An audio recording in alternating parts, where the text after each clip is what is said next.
Olá, turma. Vamos ao nosso conteúdo desta semana, onde essa semana nós vamos estudar a bioquímica da água, tá bom? A gente já viu alguns conceitos anteriormente, né, sobre a estrutura da vida, sobre a vida no planeta, tá bom? E hoje a gente vai estudar um componente químico, né, que é a água, tá bom? Que ela é considerada um composto inorgânico, tá bom? A partir de hoje nós vamos estudar compostos inorgânicos e também vamos estudar compostos orgânicos, tá bom? Professor Anderson, qual é a diferença? Pessoal, a diferença básica é o seguinte: os compostos orgânicos, eles vão ter em sua estrutura, pessoal, a presença de carbono, tá bom? Que é um elemento químico, e o hidrogênio, certo? Então, quando é composto orgânico, tem carbono e hidrogênio. Quando é composto inorgânico, não tem, pode ter somente um, né, desses elementos químicos, tá bom? Então, por exemplo, a fórmula química da água, a gente fala H2O, certo? É a fórmula química da água, tá bom? H2O. Então, ó, vejam que tem hidrogênio, tá bom? Mas não tem o que? O carbono. Então, por isso que a gente não considera como um composto orgânico, tá bom? Então, vamos lá, né? A água, né, a estrutura dela, né? Ela vai permear todas as porções de todas as células, tá bom? Elas vão estar presentes em todas as células, no meio intracelular, tá bom? No meio também extracelular, ou seja, dentro e fora da célula. Vai ser importante para os seres vivos porque vai fazer transporte de nutrientes, também vai atuar nas reações metabólicas, tá bom? Todos os aspectos da estrutura celular e suas funções, tá bom? Com relação às taxas de água, ela vai variar de acordo com a espécie, com a idade, com a ação metabólica, tá bom? E vai ser eliminada por onde? Principalmente na pele, tá bom? Pulmões, rins e intestino, certo? E as variações na taxa de água vai depender de espécie para espécie. Tem espécies que necessitam de mais água, tem espécies que necessitam de menos água. Por exemplo, a água viva, né? A água viva, ela tem, né, 98% da água viva é água, certo? Já, por exemplo, sementes. As sementes, apenas 10% das sementes aqui são água. Já na espécie humana, nós temos 70% do nosso corpo sendo constituído por água. Então, vai depender de espécie para espécie. Por exemplo, pessoal, os ratos, né? Os ratos, eles precisam por dia de apenas 5 ml de água, tá bom? 5 ml de água. Já na espécie humana, né, se fala que a gente tem que tomar no mínimo 2 litros ou mais de água, tá bom? Então, por conta exatamente dessa necessidade que nós temos da água, certo? Vai variar também com relação à idade, ó. Por exemplo, o feto humano, né? O feto humano, ele é 94% de água, por isso que geralmente, né, mulher grávida, ela precisa ingerir muito mais água do que se não estivesse grávida. O recém-nascido, né, ele também precisa ingerir bastante água, né, porque 69% do seu corpo é água. Já um adulto, né, essa taxa ela já cai para 60%, tá bom? E essa taxa ela vai diminuindo de acordo com a idade. É por isso que geralmente as pessoas são muito chegadas à água, não gostam muito de água, por conta exatamente disso, porque o organismo dela já não tem mais necessidade tanto de água, certo? Ela não sente tanta vontade, tá bom? Mas é imprescindível se tomar, tá bom? Então, por isso, um presente que você pode dar, por exemplo, para uma pessoa idosa, para o seu avô, para sua avó, todos os dias é oferecer água, tá bom, pessoal? Ofereçam água, porque é extremamente essencial. Embora que eles não sintam mais vontade de tomar, mas precisa muito da água, certo? Com relação ao metabolismo, né, de acordo com os órgãos, né, a gente vai ter uma maior ou uma menor quantidade de água no nosso corpo. Por exemplo, né, nos nossos neurônios, que são as células relacionadas a impulsos nervosos, né, 80% é composto por água, né? Já uma célula óssea, né, a parte de osso, é 50%, tá bom? Então, vai depender da localização, tá bom? Órgãos que precisam de mais água, órgãos que precisam de menos água, tá bom? Então, esse metabolismo vai estar relacionado com relação a essa quantidade de água. E a água, né? A água, ela é o meio onde ocorrem todas as reações celulares. Então, como eu disse a vocês lá no início, as células que nós vamos estudar futuramente tem como componente principal água, certo? Porque eles vão estar responsáveis porque ela vai estar responsável nessas reações celulares. E a estrutura da água? Pessoal, a água, como eu disse a vocês, a fórmula química, né, é H2O, certo? Onde a gente tem aqui hidrogênio, tá bom? Ó, duas moléculas de hidrogênio, tá bom? A gente também vê muito na química essa parte aqui, por isso que a gente diz que é a bioquímica, tá bom? É a biologia misturada com a química, certo? Hoje nós temos duas moléculas de hidrogênio e vai se ligar a uma molécula de oxigênio, tá bom? É interessante vocês só verem aqui nessa parte aqui, ó, que as moléculas de hidrogênio a gente fala que ela é positiva, tá bom? São positivas as duas moléculas de hidrogênio e a molécula de oxigênio ela vai ser o que? Negativa, tá bom?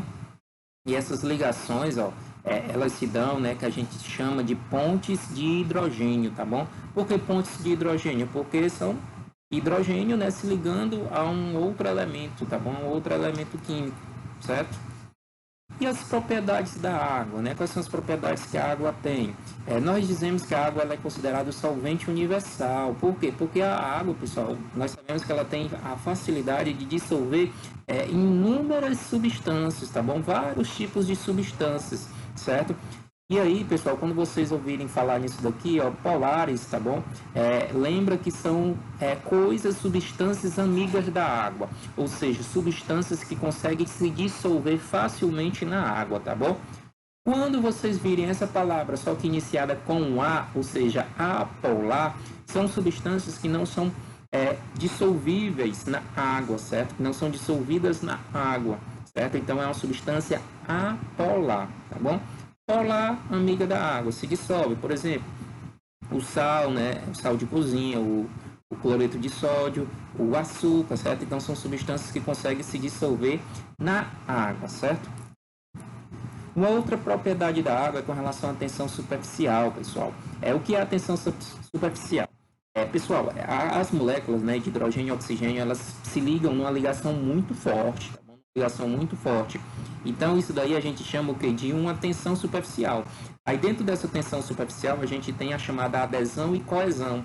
O que é adesão? É exatamente essa capacidade de se aderir, né? A água se adere muito fácil, certo? E a coesão, o que é a coesão? É exatamente o caminho, né? O caminho percorrido pela água. Por exemplo, se eu pego a água e jogo, por exemplo, numa parede, aquela água ela não vai derramar toda de uma vez no chão. O que é que vai acontecer? Uma parte daquela água, a gente observa que ela vai seguir um caminho até chegar ao chão, né? Então, se a gente pega essa água e joga, ela não cai totalmente no chão no primeiro momento, certo?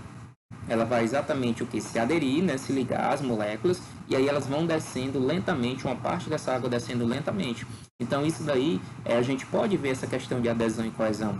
Uma outra coisa também, né? Quem já teve a oportunidade de ver, tem alguns insetos eles conseguem, né, andar sobre a água, certo? Ele consegue andar sobre a água. Por que eles conseguem andar sobre a água, pessoal? Exatamente por conta dessa tensão superficial. Então, como eles têm uma estrutura que é bem leve, né, a questão das patas e tal é bem leve, então eles conseguem, né, andar sobre a água, certo?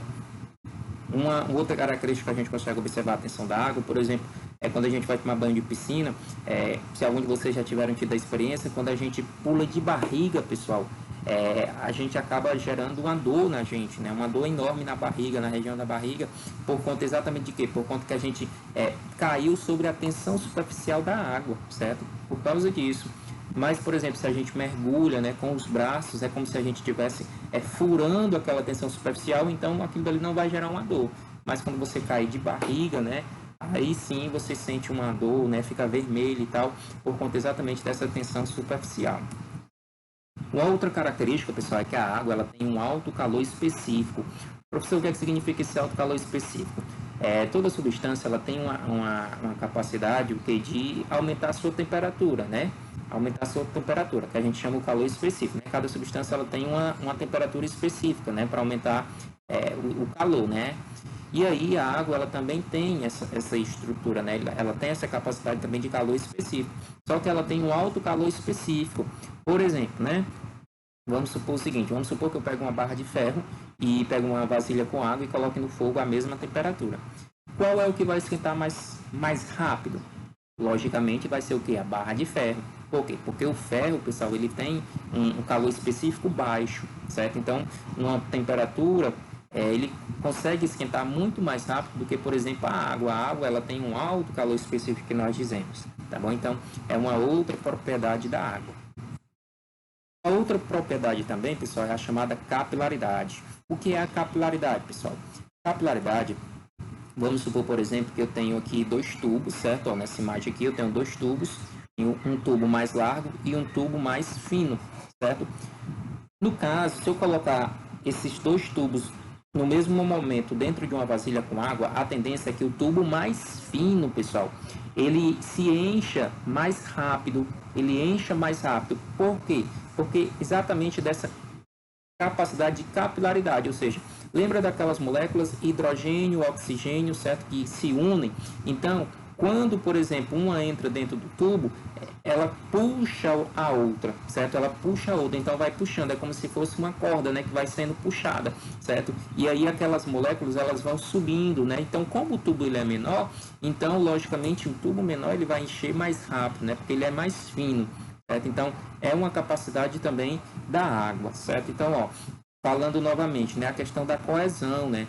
Coesão é exatamente o caminho que a água vai percorrer, né, num determinado local. E a adesão, pessoal, é exatamente essa capacidade de se ligar das moléculas, tá bom? E as funções da água, né? Para a gente finalizar aqui, a água ela vai atuar como transporte de substâncias, tá bom? Ela transporta substâncias, ela facilita reações químicas, certo? Então, reações químicas que acontecem no nosso corpo, tá bom? Ela vai ser facilitada pela água. Ela tem a questão da termorregulação, pessoal. Ora, nós somos animais que a gente chama na biologia de animais homeotérmicos, tá bom?